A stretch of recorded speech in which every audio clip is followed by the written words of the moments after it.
بسم اللہ الرحمن الرحیم۔ السلام علیکم ورحمۃ اللہ وبرکاتہ۔ ناظرین، حدیث میں عقل مند اور بے وقوف انسان کی پہچان بتائی گئی ہے کہ عقل مند کون ہے اور بے وقوف کون ہے۔ چنانچہ حدیث شریف میں آتا ہے، اللہ کے رسول صلی اللہ علیہ وسلم نے ارشاد فرمایا کہ عقل مند انسان وہ ہے جو نفس کو اپنے تابع کر لے اور موت کے بعد کام آنے والے اعمال کرے، اور بے وقوف انسان وہ ہے جو اپنے آپ کو نفس کے تابع کر دے اور امیدیں اللہ تعالیٰ سے وابستہ رکھے۔ مطلب یہ ہے کہ جو عقل مند ہے وہ نفس کو اپنے قابو میں رکھتا ہے۔ نفس اگر اس کو گناہ کی طرف لے جانا چاہتا ہے تو یہ اس کو نیکیوں کی طرف لے کر آتا ہے، اور وہ اعمال کرتا ہے جو موت کے بعد کام آنے والے ہیں اور آخرت میں کام آنے والے ہیں۔ اور بے وقوف انسان اپنے نفس کے پیچھے چلتا ہے، جیسا نفس کہتا ہے ویسے ہی اس کی مانتا ہے، یعنی نفس کی مان کر چلتا ہے یہ، اور امیدیں اللہ تعالیٰ سے وابستہ رکھتا ہے۔ کیا اللہ معاف کرنے والا ہے؟ اللہ تعالیٰ جو ہے بخشش فرمانے والا ہے؟ تو فرمایا کہ یہ بے وقوف انسان ہے۔ چنانچہ تاریخ میں ایک واقعہ آتا ہے، اس واقعے سے اس حدیث کا مفہوم واضح اور سمجھ بھی آئے گا۔ ہارون رشید اپنے وقت کا بڑا بادشاہ گزرا ہے، بہت مشہور بادشاہ گزرا ہے۔ اس کے دور میں ایک مجذوب قسم کے بزرگ تھے جو اللہ کے بہت بڑے ولی تھے۔ حضرت بہلول رحمۃ اللہ علیہ ہارون رشید کے دور کے بڑے بزرگ گزرے۔ ہارون رشید کو ان سے بڑی عقیدت بھی تھی، ان کا احترام بھی کیا کرتے تھے، اور ان سے چھیڑ خانی بھی کیا کرتا تھا ہارون رشید۔ چنانچہ وہ اپنے دربار میں ان کو بلا لیتا تھا، ان سے چھیڑ خانی کیا کرتا تھا، مذاق کیا کرتا تھا، اور حضرت بہلول رحمۃ اللہ علیہ کو ہارون رشید کے دربار میں آنے کی کھلی اجازت تھی، کوئی رکاوٹ نہیں تھی۔ جب مرضی وہ ہارون رشید کے دربار میں جائیں، دربان اور جو باہر کھڑے ہوئے سیکورٹی گارڈ جو ان کو نہیں روکتے تھے۔ چنانچہ ایک مرتبہ ہارون رشید اپنے دربار میں بیٹھا ہوا، اسے خیال آیا کیوں نہ حضرت بہلول کو اپنے دربار میں بلا لیا جائے، کچھ چھیڑ خانی کی جائے۔ چنانچہ اس نے حضرت بہلول رحمۃ اللہ علیہ کو اپنے دربار میں بلایا اور ایک چھڑی ان کے ہاتھ میں دیتے ہوئے کہنے لگا، حضرت یہ چھڑی میں آپ کو امانت کے طور پر دے رہا ہوں، آپ نے یہ امانت اس شخص کو دینی ہے جو آپ سے بڑا بے وقوف ہے۔ حضرت بہلول رحمۃ اللہ علیہ نے کہا ٹھیک ہے، وہ چھڑی لے لی اس سے اور واپس آ گئے۔ بات آئی گئی ہو گئی۔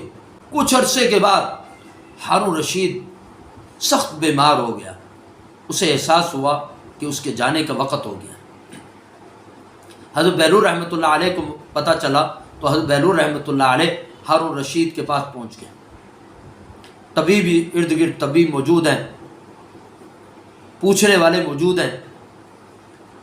حضرت بہلول رحمۃ اللہ علیہ پہنچ گئے، کہا کہ ہارون رشید کیسی طبیعت ہے؟ کہا کہ بس جانے کا وقت محسوس کر رہا ہوں۔ کہا کہ بادشاہ سلامت، کہاں جانے کا وقت؟ کہا کہ آخرت کے لیے۔ کہا کہ پھر واپسی بھی ہوگی؟ ہارون رشید نے کہا حضرت یہ آپ کیسی بات کر رہے ہیں، وہاں سے واپسی ممکن نہیں ہے، جو ایک دفعہ چلا گیا سو چلا گیا وہ۔ اچھا، بہلول رحمۃ اللہ علیہ نے پھر فرمایا آپ نے تیاری تو کی ہوگی وہاں کے لیے، اپنے فوجی دستے اور سپاہی آپ نے وہاں پہلے سے انتظامات کرنے کے لیے بھیج دیے ہوں گے، اور وہاں پہلے سے آپ کے لیے خیمے نصب کر دیے گئے ہوں گے، اور کھانے پینے کا سامان وہاں پہ پہنچا دیا گیا ہوگا، کیونکہ دنیا میں تو آپ جہاں جاتے تھے تو پہلے سے وہاں آپ کے لیے رہنے کا پہلے سے بندوبست کر دیا جاتا تھا، فوجی لشکر فوجی دستے وہاں پہ پہنچ جایا کرتے تھے سیکورٹی کے لیے، اور کھانے پینے کے سامان پہلے سے وہاں بھیج دیا جاتا تھا، اور راستے ہموار کر دیے جاتے تھے تاکہ بادشاہ کو وہاں پہنچ کر کوئی تکلیف نہ ہو، پہلے سے ہی وہاں پہ ایک محل تیار کر دیا جاتا تھا آپ کے لیے۔ کیا آپ نے آخرت کے لیے اس طرح اپنے لشکر بھیجے؟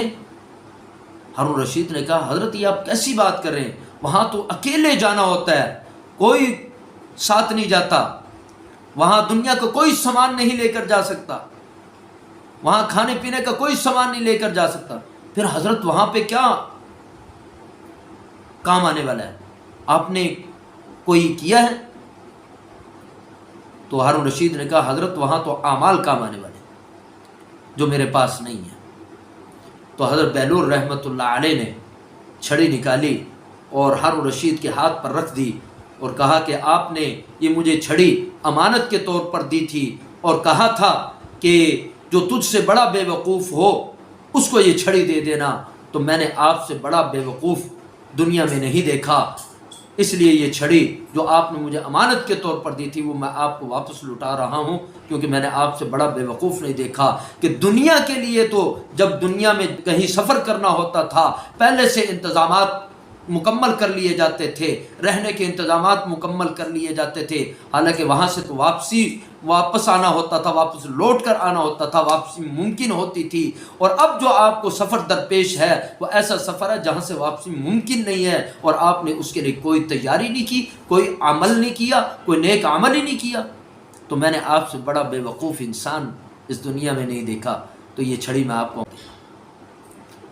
تو ہارون رشید نے جب یہ سنا تو اس کی تو آنکھیں کھل گئی، اس نے کہا حضرت ہم آپ کو ایسے ہی ناداں اور مجنون سمجھتے رہے، آپ تو سب سے بڑے عقل مند نکلے۔ تو یہ ہے عقل مند اور بے وقوف کی پہچان اس واقعے سے ہوتی ہے کہ عقل مند وہ ہے کہ جو موت کے بعد پیش آنے والا جو سفر ہے اس کے لیے پہلے سے تیاری کرتا ہے کہ میں ایک لمبے سفر کے لیے جا رہا ہوں، اور جہاں پر ہمیشہ رہنا ہے اس کے لیے وہ تیاری کرتا ہے، اور عارضی جہاں پہ رہنا ہوتا ہے اس کے لیے تو بے وقوف جو ہے وہ تیاری رکھتا ہے، بے وقوف انسان تیاری رکھتا ہے۔ اللہ تعالی ہمیں سمجھنے اور عمل کرنے کی توفیق عطا فرمائے۔